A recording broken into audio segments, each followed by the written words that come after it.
So over 100,000 Black women have lost their jobs. We saw this report come out about April. Black women have lost their jobs, and they are saying for a couple of reasons. They think it's because of the tariffs. They say it's because of the elimination of DEI policies. Is this a war against the Black woman in America? We're going to discuss all that because of the article, all this interruption, the reactions that we're seeing all over TikTok, YouTube. The Black women have come out to put out their grievances, and it's quite interesting. And I do think I have an interesting take on where this is headed. And I think that's worth talking about. So without further ado, you guys, let's talk about this. Welcome back to another episode of Archie's Briefings, you guys. I'm your host, Arshel Branch. And like I said, we're going to talk about this job loss because it's fascinating. It's interesting. I'm not without sympathy for these women. I do have sympathy because, again, most Black women who have a lot of debt and they obviously need jobs. And if they're losing their jobs, they obviously can't get out of debt. So we're talking about, let's go ahead and let's do that, shall we? There is something that has been on my heart that I did want to discuss. Discipline is a huge part of being productive, being lucrative. I'm not for anything that goes against true productivity, true sovereignty of the individual. The choices that we make are what's going to be up for judgment. All right, you guys. So as I said in the open, we are going to talk about the job loss. Over 100,000 Black women have lost their jobs, and it's a couple of reasons people are alluding to, right? They think it's because it's racist, because it's misogyny. Just absolute nonsense. Of course, this is what I think. That's their reasoning of why this is happening is nonsense. Okay, obviously they're losing their jobs. I don't think it's because of racism and misogyny that they are losing it. Okay, frankly, just to be quick before I show you guys any of the articles or the clips I'm going to show you today, I do want to talk about like what is happening here. Now, you guys know I had scheduled an interview with a South Afrikaner, and the more and more I had that conversation as we went through it, the more I had such a deep hatred for communist policies. And let's just call it a spade. DEI is a communist policy, okay? Any kind of communist policy should not exist in the United States. And if you were hired in American companies or in the federal government because of DEI during the Biden administration, okay, guess what? By eliminating that, you might lose your job. First one, last one hired, first one fired. If you were hired to be in DEI departments, if they're going away in the private sector, you're not going to have a job anymore, okay? If we're cutting the government down to size and you had a federal job, guess what? You were going to be fired, okay? That's what this means. And I'm just a little fed up. It's not so much just fed up. It is irritating, yes. It's also a tragedy to see Black people on the left advocate for such communist policies, because what they are not getting is that you are choosing to give more power to the government rather than having your government respect individual liberties and freedoms. That's what's happening here. That's what you see what's happening in South Africa. That's what you're seeing happening here, or what did happen under the Biden administration, what was happening under the DEI nonsense. And so just going based off of the article that I pulled up that so many people are talking about, it does seem to me that it is because of DEI why they are losing their jobs. So without further ado, let's go ahead and let's pull up the article for you guys, because again, that's what seems to have sent everybody spiraling into this conversation. So let's go ahead and let's do that, shall we? Okay, guys, so this is the article here. Afrotech report reveals Black women lost the most jobs in April, and changes in DEI could partially be to blame. Let's go ahead and let's read this, shall we? Okay, guys, so I'm not going to read the whole thing because really there's no reason to read the whole thing. I will just read parts of it. So we have right here. Some of the steady decline in their employment is partially attributed to the decline in the workforce as a result of initiatives being pushed by the Trump administration. As Afrotech previously told you, it struck down diversity, equity, and inclusion, DEI initiatives at the federal level. Thank the Lord. And many corporations have followed suit to ensure their policies are in alignment. Merit-based Black women workers at the federal level have declined by an estimated 33% within the last year, in comparison to a 3.7% drop across the workforce overall, per Bloomberg. Because who benefited the most is the question. And so, of course, if you benefited the most from the communist policies, chances are when we reverse those policies, you're the ones that are going to suffer the most. Okay, the unusual nature of this increase in Black women's unemployment is a testament to a direct result of the anti-DEI and anti-Black focus of the new administration's policies, because we're merit-based, okay? So it's not about being anti-Black, it's about being anti-communist. That's just what this is. Look at the language that they choose, right? I'm going to fast forward a bit. This is demonstrably damaging to the Black community, something we have not seen before. This was echoed by Andre M. Perry, senior fellow at the Brookings Institution, who pointed to the overall economy decline. He also added Trump's recent tariffs as another layer to the statistics around Black women and their unemployment rate. The layoffs at the federal level, where Black people are more represented, the impacts of the tariffs, particularly on small businesses that hire Black women, and just the overall use of DEI as a slur, which may be contributing to a lack of hiring Black women. All of these factors are probably at play, he explained, according to Bloomberg. Okay, so you don't need to go any further on this op-ed because, right, they are blaming the tariffs. They are blaming that this administration is racist. Oh no, it's because they're using DEI as a slur. It is a bad thing. Okay. It is a bad thing. DEI is bad because it is communist. That's just what it is. That's how President Trump uses it. That's how I choose to look at this. It is a slur. It is a bad thing because it's communist. If you benefited from a communist policy, chances are in the rollback of those policies, you are going to suffer the most. As relates to the tariffs, we did see some stories from women who own beauty supply stores, Black women who were hairdressers. We're talking about the difficulty of their keeping their jobs or running their businesses because they're not going to be able to afford some of the materials coming in, specifically as it relates to weave. For wigs, for the crochet hair, the sewing of the weave into the hair is going to be so much more expensive that they're going to have to increase their prices. Sorry, I'm not willing to not put America first. So that way you have cheaper wigs. Not prepared to do that. I get, if we have to go back to the hot comb, and that's what we're doing. You should tell your hairdressers, learn how to use the hot comb so they don't burn the crap out of you, because I'm not prepared to sacrifice the independence, the economic independence of our country so that way you can have cheaper wigs. I'm going to come out of this, you guys. So you guys saw that story. They think it's because of DEI being rolled back, partially because of DEI. Yeah.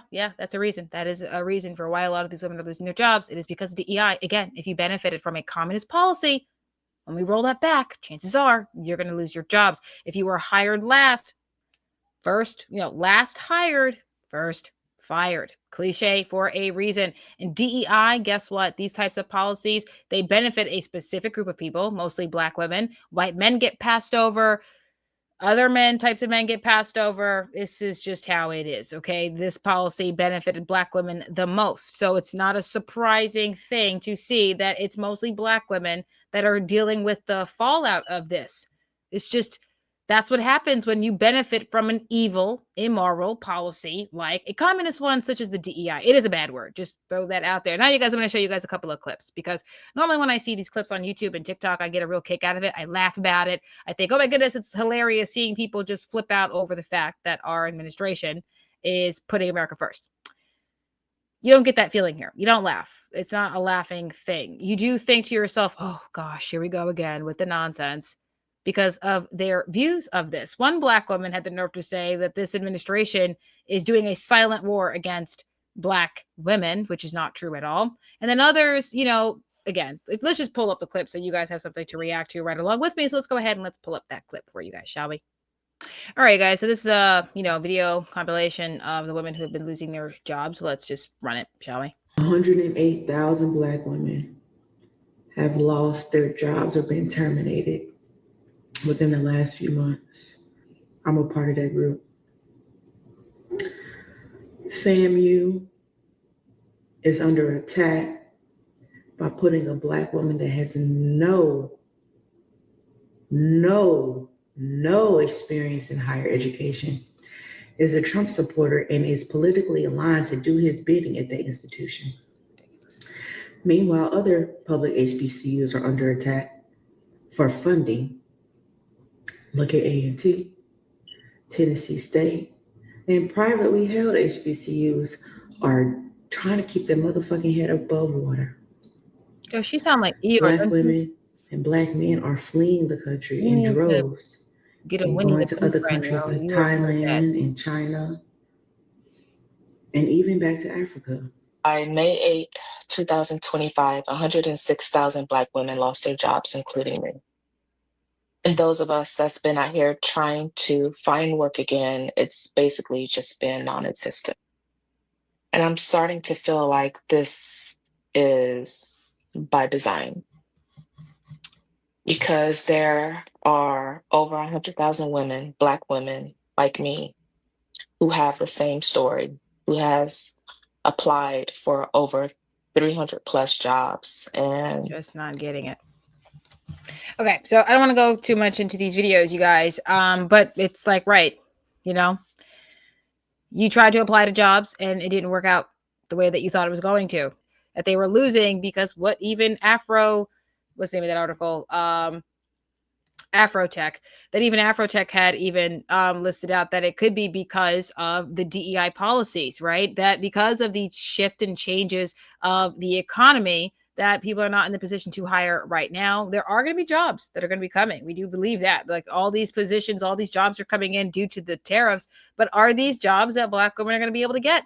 Are these jobs that are going to be suitable to whatever skills they actually have? Which does take me, you guys, into the interesting what's the word I'm looking for? It's just interesting. Like the way that I thought about this when I saw this story as to where the economy is headed because of the America First policies. So I'm going to come out of this, you guys, and I'm going to give you my final thoughts as to where I think we're headed and what does that mean for Black women moving forward. So let's just come out of this video here. It's tragic, but raise communist policies is what happens. This is what happens. Let's come out of this video, you guys, shall we? But now let's talk about where this economy is going because of these policies, right? So we're talking about an administration that wants to make America majority a manufacturing economy. That's what America used to be before we became mostly corporate jobs. Okay. The economy got a lot, it provided way more options to women, right? Women were able to go out there and not just become the spritzer girl and the cigarette girl or the waitress, the hostess, right? The spritzer girl at Macy's. They were able to go for jobs like being the secretary, being the assistant, becoming the paralegal. They went for these jobs mostly because they wanted to find husbands. That was really the idea. They only went into these positions not because they were interested in careers, but because they were interested in finding men. And as we shifted our economy from being manufacturing to corporate, we opened up so many opportunities for women, whether it's a good thing, bad thing. You blame the feminists for this one. If we're driving this towards manufacturing, this means we're going back to a very masculine economy, very masculine kind of a workforce. And you guys know my view on the workforce, okay? It is a masculine machine. Women have been asking for bereavement for when their goldfish dies, okay? You see in other countries, they've asked for paid time off for bad cramps and hot flashes, okay? We even see is something that we saw with Representative Luna and the Democrats in Congress, okay? Feminizing things that's got no business being feminized. The government, the workforce, which is not supposed to be the case. And this administration is incredibly masculine. It says it's okay to be a man. And we are driving this economy to be towards hard labor, high earning jobs for hard labor positions. And these are suitable for men.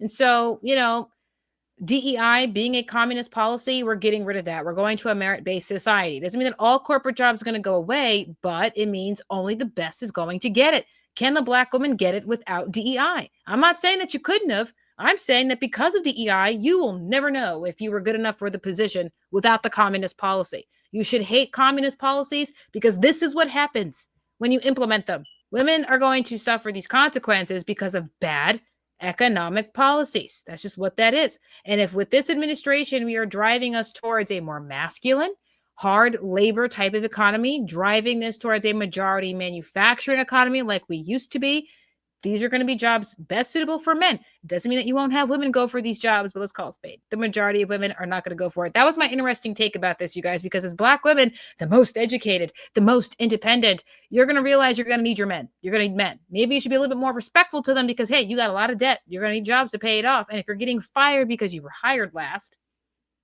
well, you're going to have to think about that. You guys in the comment sections and let me know what you think about all this. Again, it's not that I am without sympathy here, but do you think that this is a war on Black women? Or do you think that this is a culture war against communist policies? That's what I think here. And what is your take on this as it relates to men, women? I do think that we're headed towards a more masculine workforce environment, driving an economy towards hard labor jobs specifically that men are going to go for. What's your take on that? Because that was kind of my takeaway. I was having a whole conversation about this with my twin sister. We both had this kind of a realization that with the workforce disruptions between the elimination of DEI and AI innovation, that there's going to be workforce disruptions between AI and the elimination of DEI. People are going to be driving themselves towards labor jobs, hard labor jobs in manufacturing. And you're not going to find a lot of women in that. It's going to be mostly men. And what happens to the women if we are driving our economy towards more masculinity and manufacturing? I think that's what's going to happen with this. And I'm kind of intrigued to see how this is going to affect the dynamics between men and women, and hopefully in a positive way where women realize, okay, most women start thinking like conservative women, okay, traditional conservative women. Stop treating men like trash. be very grateful. And to be the woman who doesn't work, yeah, that is a privilege, and you should want that too. Get in the comment sections, let me know what you think about all this. I'm quite intrigued, fascinated, if you will. So we shall see. Now, you guys, again, I did an interview with a South African, a white Afrikaner, and that is getting released tomorrow. Subscribe, okay? Hit the notification bell because it's a very important episode. I can't tell you how it didn't change my mind on anything.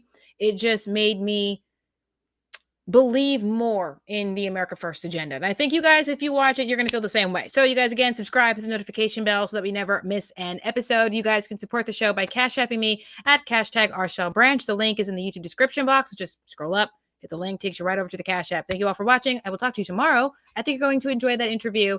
Love you guys. Have a good night. God bless, and Kepla.